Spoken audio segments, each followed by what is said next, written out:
Welcome back to the Kiwi Wedding Podcast. My name is Lydia and I am your host and a New Zealand wedding photographer at Lydia Rachel Photography.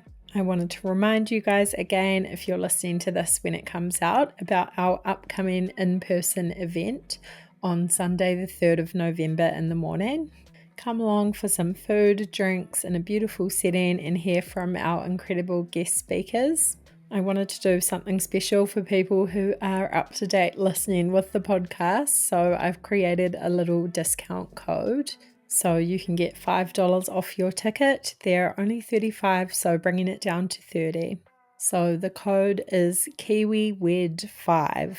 That's KiwiWed5, all capital letters, and then obviously the number 5. I will pop that in the show notes along with the link to grab tickets as well. There is still some available, so make sure you grab one before they all go. Today's episode is a very special one for me. We've got a bride and groom on, Trudi and James, and they are my clients. I photographed their wedding, but they're not only clients, they're very dear friends of mine. I lived with Trudi for a number of years in Auckland, and then we both moved over to London in 2018 and lived together there for a couple of years also. I came home mid-pandemic in 2020, but she had met a lovely English boy, James, which was so nice to be able to watch that whole relationship play out. I think I even remember when she left the flat to go on their first date, and now they're married. So super special for me to photograph their day, and they got married at the Winehouse in Queenstown, which is one of my favourites down there. Such a beautiful setting. Almost a European vibes, the gardens right next to the river in the Gibston Valley with waterfall and mountains in the background. So dreamy down there. They still live in London, so they obviously flew over for their day along with a bunch of family and friends from the UK. And it was a real destination wedding, bringing everyone together, showing off some of New Zealand's best scenery and making a week of it. So we chat through their love story, how they met. They've gone on some amazing trips together as well, and one of those included a proposal. We talk through what it was like planning a wedding from the other side of the world and why they were really intentional with choosing their venue and vendors to help with that. Choosing things that were important to them and represented them as a couple. So we hear about a few of those. All about the day, some amazing advice, having a mini moon and then later honeymoon, and a little bit of exciting news for the future. So it was so lovely to have them on. Obviously, I knew a few answers to some of these questions, being there on the day and really good friends with them, which is nice to also have that perspective. Definitely go and check out some photos from their day as well. You can pop over to our Instagram, and they also had it featured on the Wild Hearts blog, which was cool to see, and you can read a bit more about it there too. All right, let's get into it. Enjoy episode 68 with Trudi and James. So nice to have you jump on the podcast today, all the way from the UK. Really appreciate it. And we've obviously been friends for a while, and I was your wedding photographer as well. So cool to just relive the day a little bit. Yes, thank you for having us, Lydia. It's great to be on. To start with, if you could just tell me a little bit about yourselves and how you guys met, a bit of your life together. Yeah, so I'm Trudi. We met in 2019 in London, actually when I was living with you, Lydia. And James and I met in Bank. We kind of went out on a date and then kind of hit it off. I think at the start, James was attracted mainly to my Kiwi accent, but soon realised it's more than just an accent. Yeah, exactly that. So originally we met on Hinge, so very modern, using apps to meet each other. And yeah, I remember from the first time that we met each other face to face, which was only after about 2 weeks of talking. We met face to face pretty quickly. And yeah, I think to quote Trudi, it was the best date she's ever had, I think. Yeah, we'll go with that. It paid off. Yeah, and then from there, our relationship, one of us was based North London, one of us was based South London or Central and then South London at the time. And basically, through what was COVID at the start, we probably quite early into the relationship, but we made a decision that was like, let's roll the dice with this. Trudy's contract was coming up to an end with where she was living, so we made the early move to try living with each other, and it's gone from there really. So good. It's been so nice to be able to see the whole relationship play out as well. And you survived through the COVID years, which is an amazing feat for a lot of couples. So you guys were together and dating for a while and then got engaged. Can you tell us a bit about your proposal story? Yeah, I'll take that one.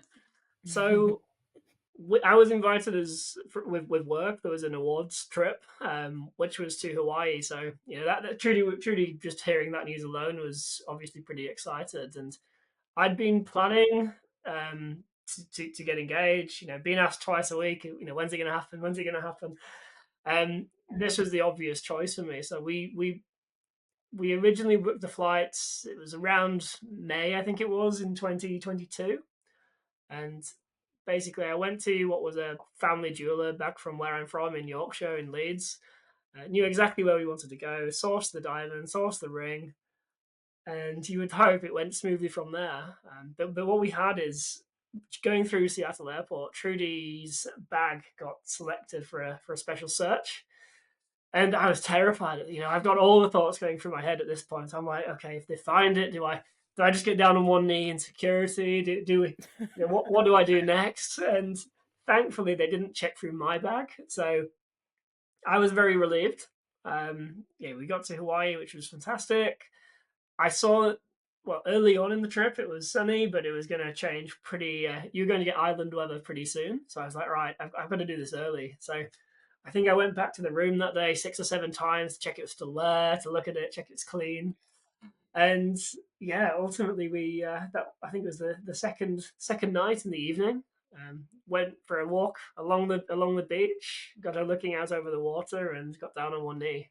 And the answer was a clear, resounding yes. I had absolutely no idea she was coming. So I know James has said he'd ask until he'd met my parents, and because it was during COVID, obviously he hadn't met my parents yet, which meant that I had no idea that this was on the cards for our trip.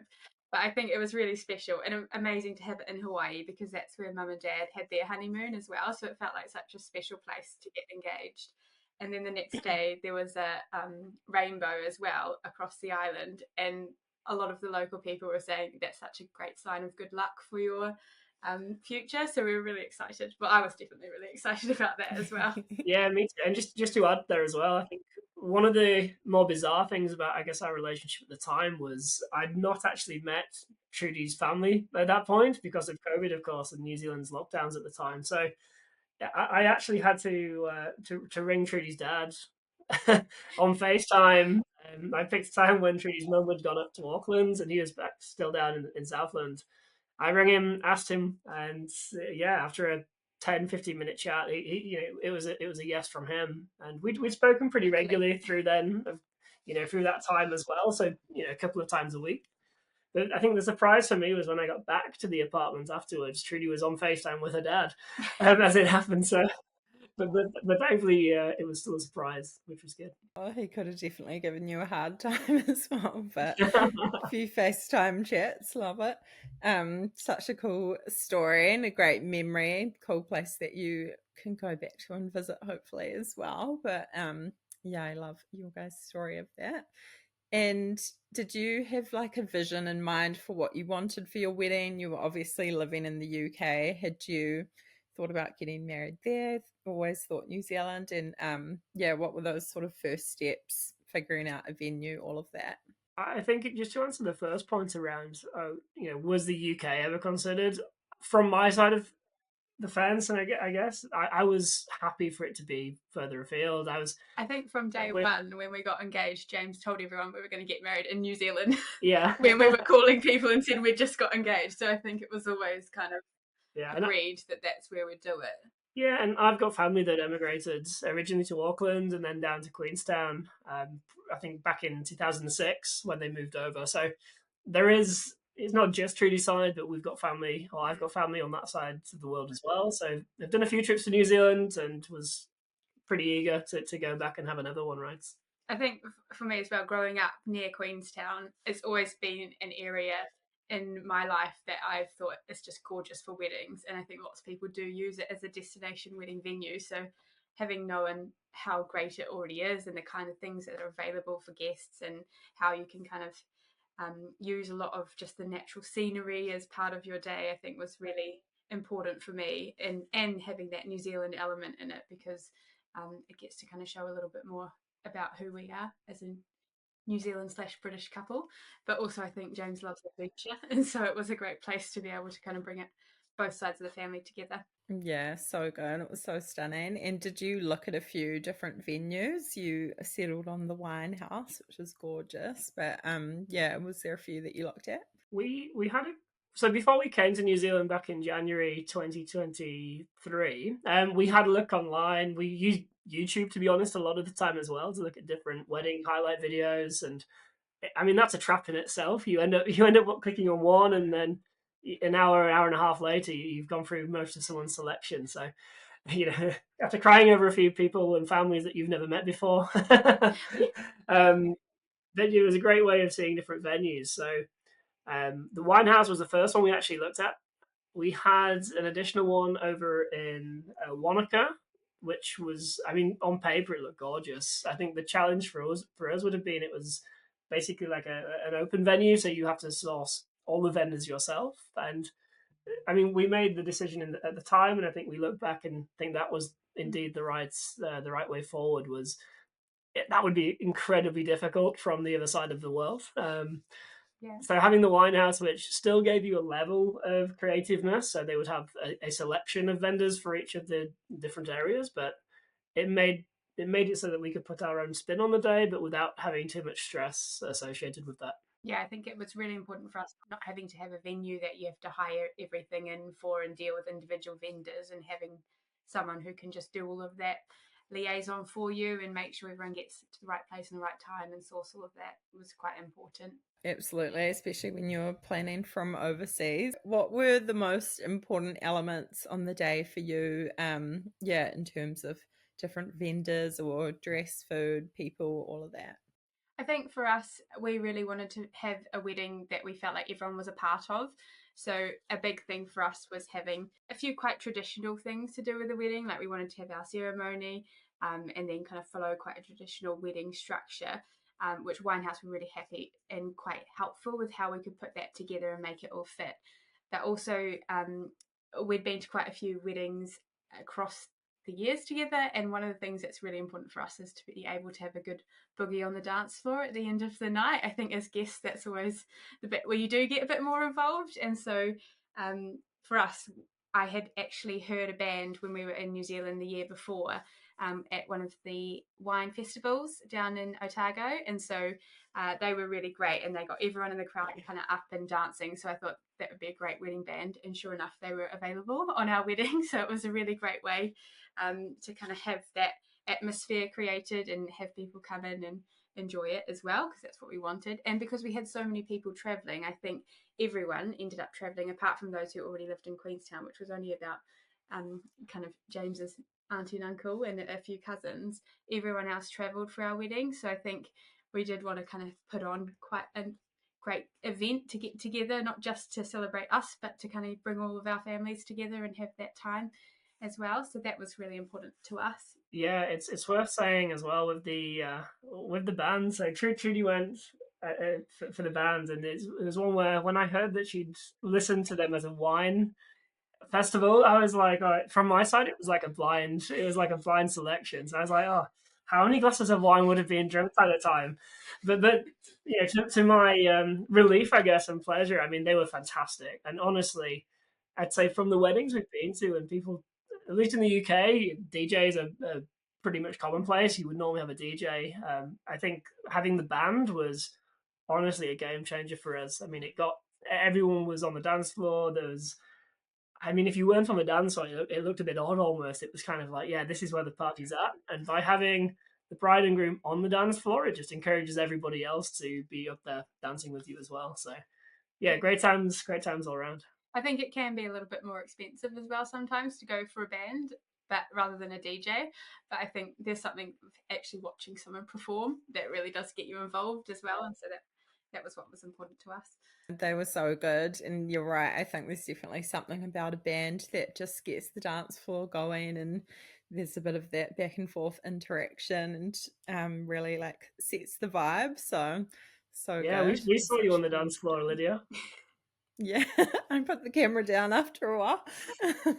And yeah, can you tell me a bit about your wedding outfits? How did that whole process go, finding both of them? Yeah, I think so the whole kind of theme of our day, we didn't have like a strict theme. We wanted it to be a bit timeless and a bit sophisticated. So that was what we were thinking about when we were choosing our outfits. And we also kind of wanted to play on that wine theme a little bit because the Winehouse is the name of our venue, and it's in the Otago region where there is a lot of vineyards and a lot of really great wine. So we did actually kind of pull in some of those deep reds and kind of burgundies and Cabernet colours into our wedding colours, and also throughout some of our stationery and other things as well. So that kind of set the scene for what I wanted for the bridesmaids, because I knew that I wanted everyone in the same colour rather than mixed. I think that added to that timeless element that we were trying to kind of create on the day as well. And so then when I thought about what I wanted to wear, I really had no idea. I think if you'd asked me like 10 years ago, I would have said a big puffy princess dress. But my taste has definitely changed. And I did want something which I think didn't look too over the top, but also fit really well with our theme and kind of what we were looking for. So I did go actually somewhere in Queenstown first, but just didn't really see anything that I liked. And I wanted to have that moment kind of with my mum and sister. So the year before the wedding, when we were in New Zealand, we did go and visit some shops in Auckland. And that's where I ended up finding my dress, which was, quite different, I think, to what I had originally had in mind, but then ticked all the boxes on the day. And I think it definitely ticked James's boxes of what he expected me to wear, Yeah, which was good. absolutely. I think from my side, I didn't really know what Trudy was going to be looking at, but I was like, oh, I hope it's something timeless, classic, and probably not too big and fluffy, I guess. So, yeah, in contrast from what Trudy may have gone for 10 years ago. But I mean, this dress has done some air miles. You know, we got this in Auckland, flew back to the UK, and then a year later, of course, flying out, back to not Auckland this time, but South Island, New Zealand. And yeah, it was fantastic on the day. And then from my side, I so I mean, going back, I think what I wanted, and this is probably from looking on Instagram and looking at Winehouse, so searching Winehouse by the venue and just seeing what people are uploading, and there was obviously a mix, but ultimately what I settled on pretty quickly was okay, black tie, really classic. Get a tuxedo, nice shiny shoes, which was which was good, and ultimately, I got mine from a shop in London called Halls and Curtis, which is a small chain. And I've had suits from there in the past, so I knew pretty early on it was going to be a good fit, and I was super happy. Yeah, and my shoes, I think I got them from Lokes in the end, so another British brand. And I've not worn them since, but hopefully hopefully the wedding suit fits and gets a few more run outs at events. So good. Hopefully you get another black tie event at some point. Let's hope so. Yeah, you guys look so good together on the day. It all came together so well, and your theme, the colours and stuff were just like perfect in that setting. Who was in your bridal party? Did you find that quite an easy process choosing them? Yeah, I think so. I mean, on my side, I have some really close friends that I knew for a long time that I wanted to have in a bridal party one day when I got married. So I had my sister as my maid of honor, and having only one sister makes it really easy because I was hers and she was mine. And then I had two friends who actually live in London but are from New Zealand. So I think that made it quite easy for them because they would be happy to travel back and see their families when they came back to New Zealand as well. So I didn't feel so pressured to ask them to be a bridesmaid on the other side of the world. And then I really wanted to have James's sister as well because he only has one sibling. And I thought, like, going forward, she's going to be part of my family a lot in the future as well. We are family now. So I thought that was another person that I did want to have on the day with me. And I think that was really important for us as well. And then on James's side, Yeah, so for me, I mean, initially I knew with my best man who I was going to be asking. So one of my childhood friends, we went to nursery together, schools together, middle school, high school, etc., and then moved to different sides of the country in the UK, but ultimately still catch up extremely regularly as well. He was certainly top of my list in terms of who I'd ask. There was another friend who ended up being a groomsman. But I think if we were honest, I think there was no way we'd let him plan things out. So we made the right call there. And then, so similar to how Trudi had my sister, I went for my brother-in-law, so my sister's now husband. So he felt included on the day. And just to make it even, we had one more seat, one more head, one more place on my groom's party, I suppose. And with that, because it's the other side of the world and post COVID, it's expensive now to fly over to New Zealand. So we didn't want to put too much pressure by inviting one of probably three people for that role. So what we did initially was, without putting any pressure on them, we got them to confirm that they were booking flights to New Zealand to come to the wedding, and then from that point on, I think a few rums later on that same day, we the question came out, and yeah, my friend was happy to say yes and couldn't wait for the trip. Oh, so good. And how about the guest list? Did you find that difficult to narrow down? I think when we first started looking, we both had probably, did we have similar ideas at the time or different? Because I think I think initially we didn't want anything too big, but then our view on what too big would be probably differed. So what we benefited from is, particularly with most of, let's say, the people from my side and a few of Trudy's as well, given how long she's been in the UK, we knew that there wasn't going to be a huge amount coming over, so we had to make a judgment. So if we said, okay, if we invite this many people, then we probably get about, 35-40% of them. So it's like, okay, if we do that, then we multiply it out, get the key family, key friends, key family friends. We settled, I think, in the end, it was about 67. But what we didn't want to do is just invite people for the sake of it. We wanted it to be more intimate than that. And I guess anyone who was there on the day, we really wanted to be there. And we're so glad that they did. And obviously, you get people who couldn't be there on the day, given distance. But we knew that was going to be the case. So there was never any pressure or hard feelings about with anyone who couldn't make it on the day. But in the end, we look back and it's fantastic. We've got great memories the day before when we hosted a kickoff event, and then the wedding itself. We because of that number of people, we were really able to go and basically spend time with each of them, make memories with them, and look back and see that everyone enjoyed it. I think when we were inviting people as well, we knew everyone would have to travel. So we really did want them to have a good holiday in Queenstown in the middle of summer as well, not just come to our wedding, but be able to plan a bit of a trip around it.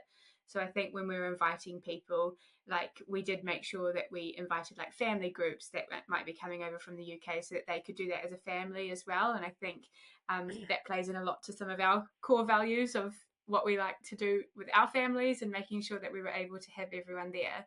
But then I think I was a little bit surprised at how many people did end up coming over from the UK to the wedding, which was great. But then also I remember thinking before that we would probably have a much bigger wedding, but actually 67 actually did feel really big on the day. So I'm glad it wasn't any more than that, but it was really lovely and quite intimate. And I think playing into that welcome kind of party the day before helped with that across the weekend, because it did make it more of a event across the week. And we actually hosted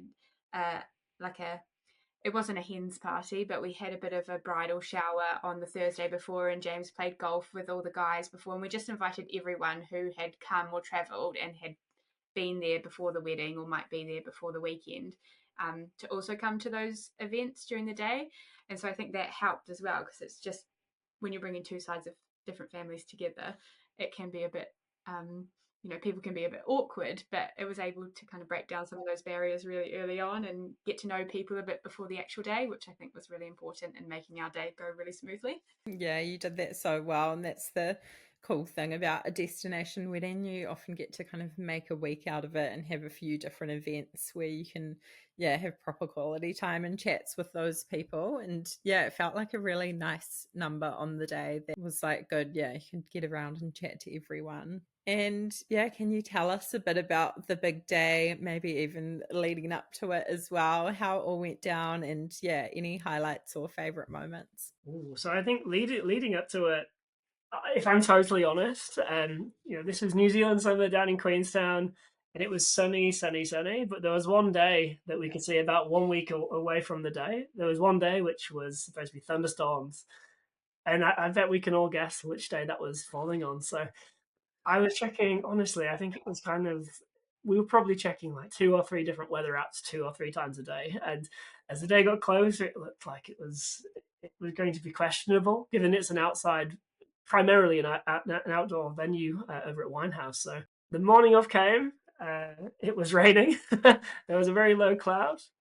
But we were checking the reports. It looked like around about midday we were going to see the rain disappear and sun be introduced. So I'm pleased to say that that was the case. One part of the day that I was looking forward to was initially we were going to go up by helicopter to the Remarkables to get some awesome pictures. And Lydia, I'm sorry on the day that we weren't able to do that with you. Next time. Yeah. But it was incredibly windy. But what an experience that would have been. But truly looking back, I think what it meant that it gave us probably another hour and a half on the day where we could spend taking pictures at the venue and speaking with all these people that have travelled so far to the day itself. But I think outside of that, the dance floor is a big moment that I remember, and also just coming into the venue, looking back from top table, looking out, seeing the day that we've created with the people that have been able to be a part of it as well. I think, what a moment. I think as well, I mean, the day itself, we didn't start our ceremony till 3:30 p.m, which when we heard that was what the venue recommended, we were both like, that's really late, because we're used to going to UK weddings where they start at like 1 p.m, or some weddings even start at 11 a.m. So we thought 3:30, that's pretty much our whole day gone without actually doing the wedding. But on the day, I think it worked so well because it meant that we had lots of time to get ready in the morning and we didn't feel rushed. And then when we got to the venue, we were quite relaxed because we hadn't been rushed and it hadn't been pressured. And then the venue was lovely. It had stopped raining by that point, so we were all fine to be outside. Even got sunburnt actually at one point, so it really did turn itself around. But then because we had such a short period of time where we were doing the ceremony and then getting the photos and then going into the reception dinner, it actually meant that everything was quite purposeful. It meant that we didn't have any gaps in between where people were waiting, an hour, 2 hours, or there was a lull in the day. It meant that the kind of vibe the and the excitement just continued to grow, and then that moved straight into the evening with everyone there as well.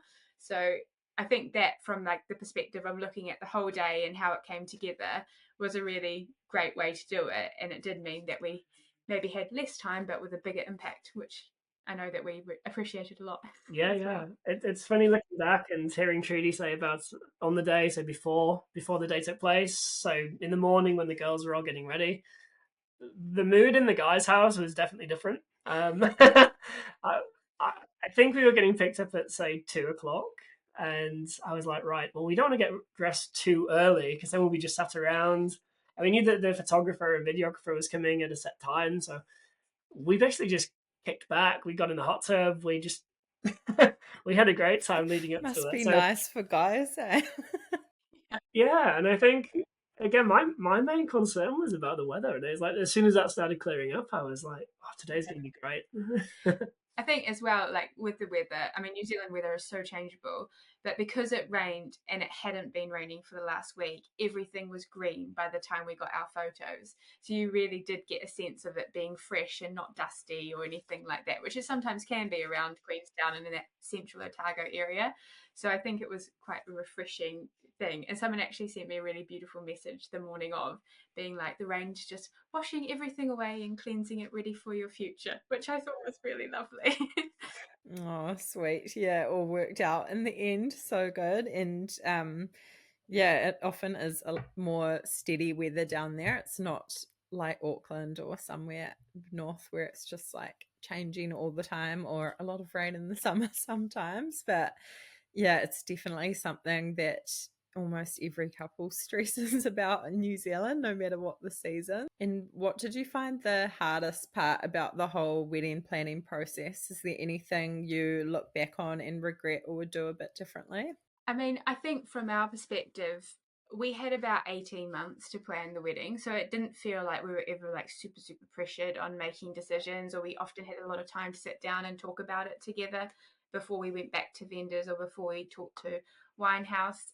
But I think the most difficult thing I find just naturally in life is making decisions. So I do want to make sure that we're both on the same page with the decisions that we're making. I know right at the start, James had said, oh, it's the wedding, you do what you want. And then I think as soon as it came to the first decision, we both realized, no, we actually both need to be involved in this because we both have a part to play in the day. And I think actually that made it a lot more our day rather than one person's wedding, or, you know, just focused on something like that. So I would say that was hard, but then we had a lot of support and help as well from vendors and from Winehouse.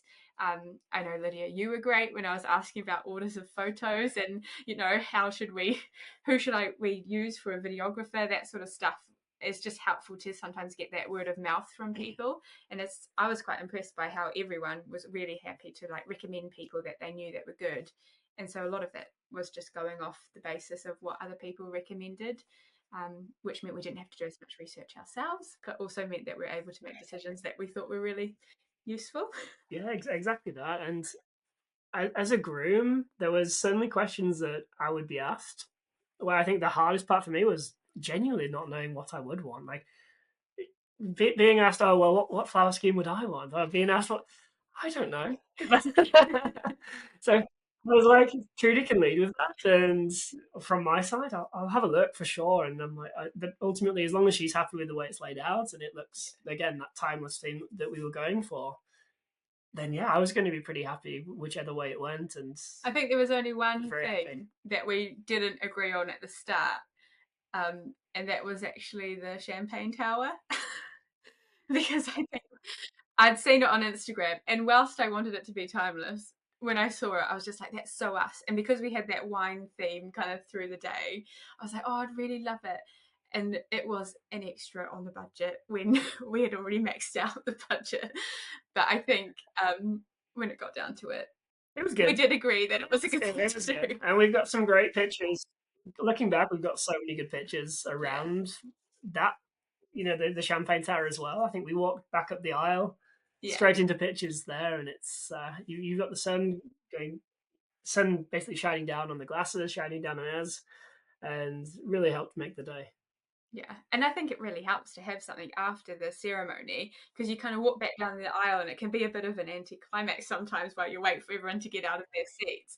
But it was like, oh, everyone now is going to watch you pop a bottle of champagne. And well, it wasn't champagne actually, it was Quartz Reef, which I think in New Zealand is better than champagne. So good. Yeah, I think you're absolutely right. I've definitely been to a few weddings and the couple walk back down the aisle and then everyone's just a bit awkward or like they haven't been told what to do. Like I'm usually signaling at them like, come on over, congratulate them, because they're all just staring at them awkwardly. So I think that's cool, just having something there and making it a bit of a moment. And yeah, good photo op as well. Yeah, I think it looked good. Definitely worth it. Talking about budget, did you guys have a set budget? If you're happy to talk about a ballpark figure or just, yeah, how you went with all of that. So I think the first part was figuring out what roughly the budget could be. So certainly over the last few years, what we found is the requirements for weddings and the pricing from different vendors across the board has just increased. And I think, thankfully, at the time, New Zealand had a backlog, but not too big of a backlog throughout that 2020, 21, 22 period. So I must admit, looking at friends who've been married over here in the UK across at New Zealand, by no means was it cheap. It was still a great deal of money for us, but ultimately it was one which was manageable, I think, in the end. So I think all in all, we came to, was it around 50k NZ, I believe. So that's not including the flights, but including the day before, including events that we were hosting around the day, clothes for the day, rings, everything included. That's probably where we were looking. And I think there were certainly areas where we were happy to spend more on. So one part particularly was the band. Yeah, I mean the band. Even looking back now, it made the day. It really did. But on a personal level, I mean, one something that we've really liked is certain New Zealand wines. So there's a very small niche vineyard named Prophet's Rock that we went for. After tasting them in the UK and finding out they were probably about 15, 20 minutes outside of where Trudy's parents live, I was like, yeah, absolutely. Let's go and have a wine tour there. Now they don't do wine tours because they're not on that scale. But I just emailed them when we went over in 2023, and they came back straight away and was like, yeah, come on over. Come on over and try them. And they did. They invited us in, gave us a tour, gave us free tasting sessions throughout, which was a really cool experience. And we were happy to, therefore, certainly happy to pay for their wines and basically pay a corkage fee on the day for those. But the feedback we got was really positive, and certainly from my side, it helps wrap together the day as well. So whenever I have that wine since and in future, it definitely brings us back sweet memories of the day. So yeah, would definitely recommend that to people as well. Yeah, I think as well, when you look at the cost of a New Zealand wedding and what we would have compared it to if we had had the wedding in the UK, we just never would have had the same wedding on the same scale for what we ended up paying. And I think that played a lot into our decision making on what we would go for, not go for, and choosing to go for a little bit more high end things because we knew that we wouldn't have been able to do that if we'd done it in the UK. I think did play a lot into what our final cost was for the wedding, but it ultimately, I mean, I think everyone's budget creeps up a little bit as you start to then go, oh yeah, we forgot to add, I think we forgot to add rings at the start on our budget. Yeah. So like, things like that, which are like super important, weren't there originally. Also, that's kind of like what makes the whole day, and you do get to a point of actually being like, well, it's only once, isn't it? So yeah, we I think we crept over the budget probably maybe by 10k NZ, something in that region, but we sit here now, what, 6-7 months later? There's no regrets. nah. Yeah, it made the day special, I think, as well. And knowing you do have to sacrifice a little bit, I think, as well, but it makes it even more worth it in the end. And I don't feel like we sacrificed anything that was important, and we were really purposeful about things that we knew were important to us, and reflected us as a couple. And I think that's where we put the money essentially. And I mean, we didn't get to do the helicopter, but we saved money on that. So yeah, yeah, it's one thing.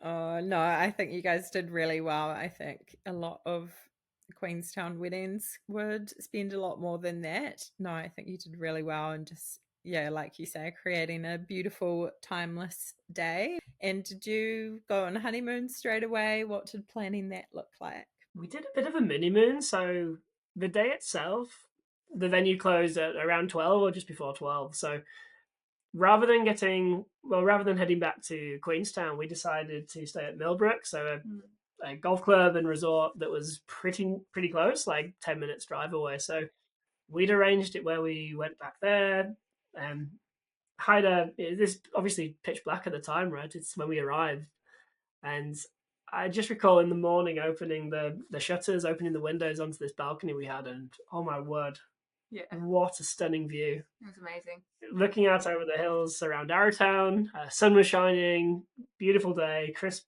air. It was fantastic. I mean, we stayed there for 2 nights. I think we did a mini kind of spa package while we were there too. and then just chilled around having good food, some good beer from my side and some good wine from Trudy's side. So watching the golfers walk around, which I think is also a highlight for James. Yeah, I definitely look back thinking, okay, this gives me a reason to come back and play this course now. This is my this is my chip that I'm going to use in future. It was really nice as well, after having had such a massive kind of 4 days leading up to the wedding, and knowing we had so many people that had travelled to see us, but also just taking that time directly after the wedding to be like, no, the next day is just going to be us, and we're not going to, entertain people, and it's just going to be about us kind of on our first day of marriage and relaxing and just having a really chill time, which I think we definitely needed, and was a really good way to just kind of like set maybe a little bit of boundaries with guests that were there and people that were there as well, to be like, we've had our time with you, now we need to have some time together as well. Yeah, so that was let's say the immediate one that we did. I mean, we were in New Zealand for 2.5 weeks in total. So it felt like a bit of a holiday at the same time, I guess. But then we definitely wanted to do a honeymoon, but with work, it was just too hard to, let's say, add it to the trip itself.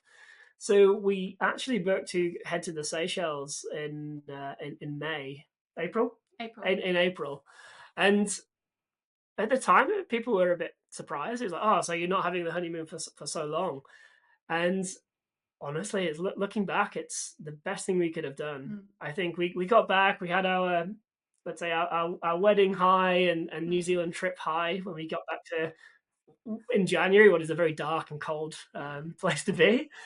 But then we had something to look forward to, which was only 2-3 months away. So that was a really cool trip to look forward to, and we were there for about 9-10 nights, and yeah, I mean, fantastic. What a place to be. What a honeymoon destination as well. Not somewhere where you would typically go as a regular trip, let's say. But again, I mean, what a spectacular place. We traveled the islands. We spent plenty of time together, of course, throughout, and yeah, it really added to our relationship and made our marriage whole, I guess. It was really nice to have that to look forward to, I think, as well. After like the high, not just the high of the wedding, but the planning leading up to it. You're just so busy and you're so focused on something in the future, that's the wedding, and then you do get exhausted afterwards. And I think I was really glad that when we went to the Seychelles, it was kind of 3 months in the future, so we could spend a little bit more time still looking forward to it, and then being really excited from the moment that we got there. So I think that was quite important for us as well when we're thinking about when the best time to do it would be. Yeah, certainly. And do you see that, Lydia, from other couples when they get married? Do people tend to do honeymoons straight away, or do they go later on in the year, let's say? What does that suggest? A bit of both, but yeah, I think a lot more people are doing that, or something like you did, like just going somewhere kind of local, or like if they're in New Zealand, within New Zealand for a few days, like heading to the Coromandel or Waiheke or something, and then yeah, doing their big overseas thing a bit later. Or it doesn't even have to be big, like they might go for a week. But yeah, I think it is really nice just having something else to look forward to, and then it kind of carries on the like wedding high for a little bit. And then yeah, especially if people that have traveled for their wedding and they want to spend time with them after the day, then yeah, pushing it, I don't know, I think that's a really good idea. And you're quite like exhausted after, like you don't necessarily want to jump on a plane straight away. So yeah, cool way to do it, definitely. And yeah, were there any helpful websites, apps, different resources that you used during wedding planning? You said you got a lot of like vendor recommendations from people, which is super helpful. But yeah, anything that was great during the planning? So I'd say one part, so that one vendor was a lock-in, let's say, from day one, which was yourself, Lydia. I think I knew that before. Yeah. I was getting married for you to be my wedding photographer. Yeah, I think especially with you and Trudy sharing a flat when you were living in London together, it was a really exciting time to get you as part of our day. And obviously, you've been mainly based in Auckland and the North Island. I remember the call that Trudy made. I think she FaceTimed you at the time and was like, "Oh, would you do us this honor kind of message and fly down to Queenstown?" And yeah, we're certainly so glad that you did. But I think outside of that, in terms of research, I mean, I love researching things, so I would be on YouTube again looking through numerous videos, which is actually how we found the videographer. There's a few different videographers that post content in and around Queenstown, and after watching a fair few, we settled in the end on Surge Media, which again he I think it was him and his wife, and they were fantastic. I think as well. I mean, I think this is just the way things are these days. But if you write bridal or search anything into Google, it fills your algorithm on Instagram and everything is bombarding you with all of these suggestions.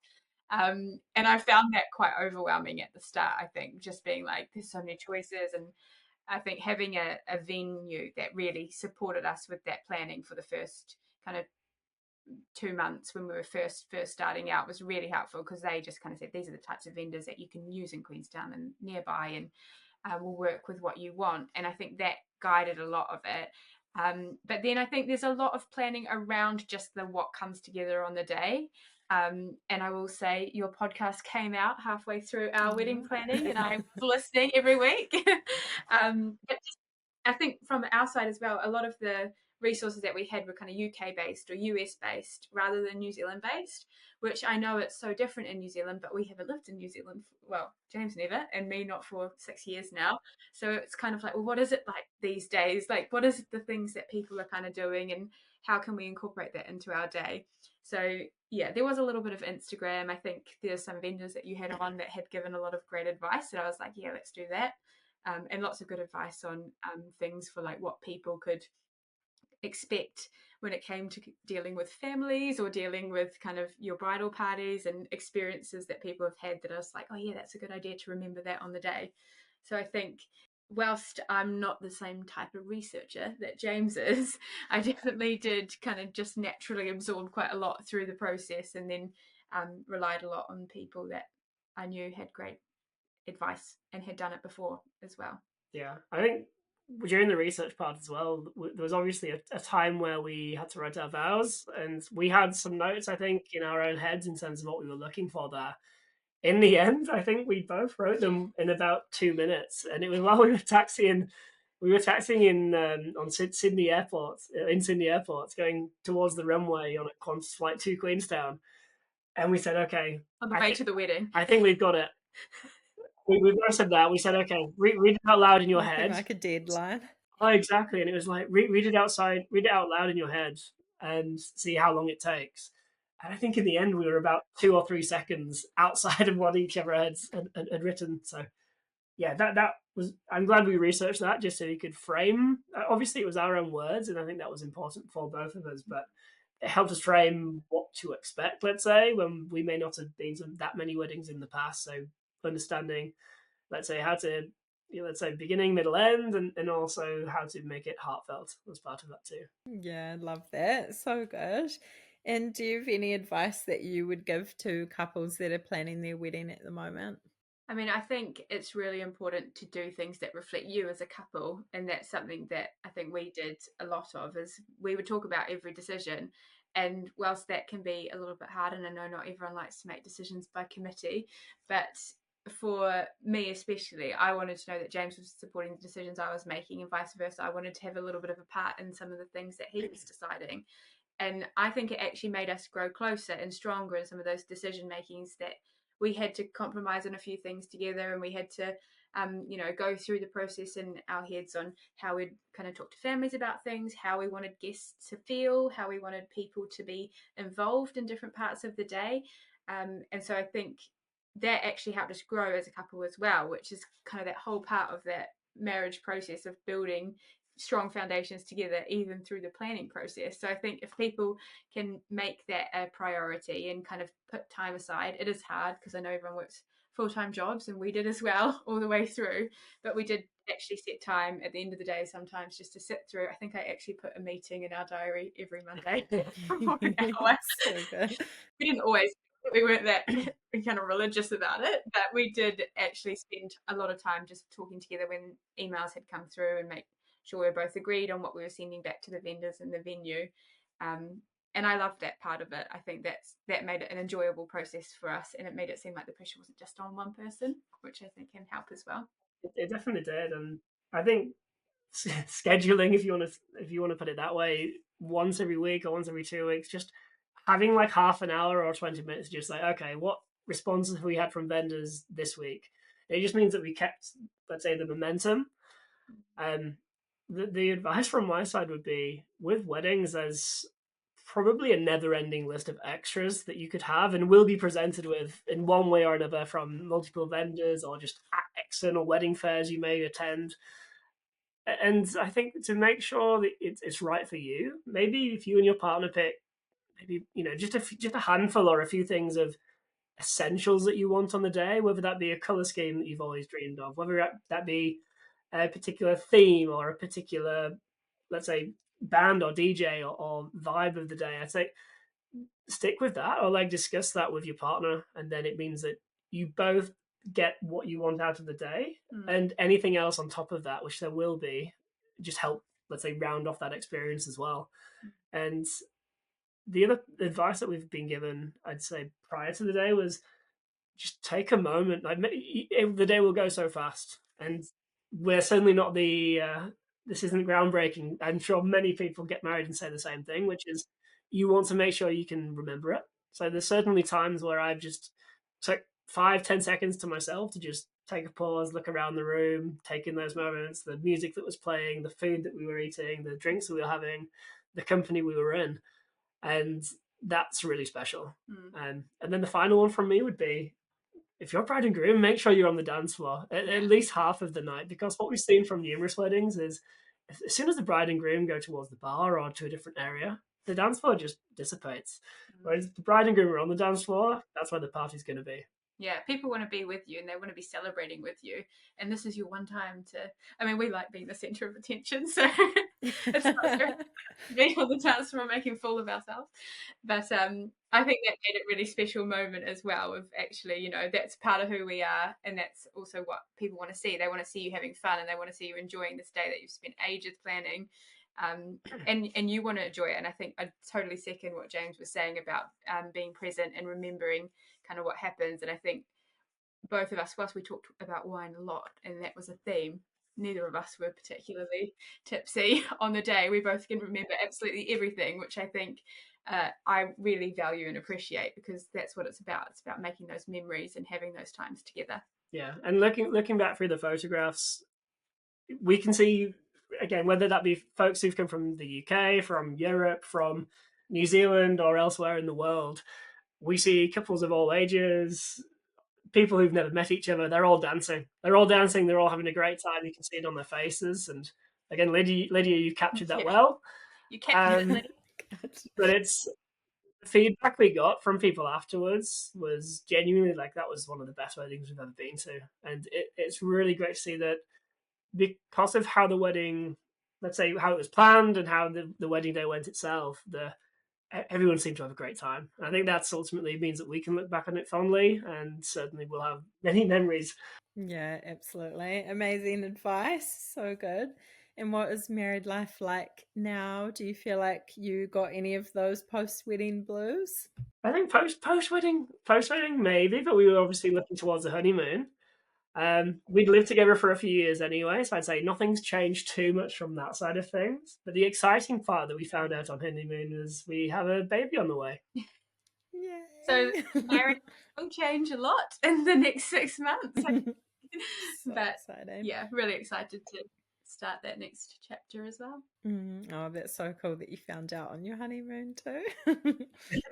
It wasn't a honeymoon baby, but we did find out. Oh, I love it. Amazing. It's been so nice to chat with you guys today and relive it all a bit. Is there anything else you want to add or that we missed as we wrap up? I'm sure there will be. I'm sure we'll look back and think, oh, if only we'd have said this, if only we'd have said that. But I think, yeah, weddings, like we said, there's so much that can go into it.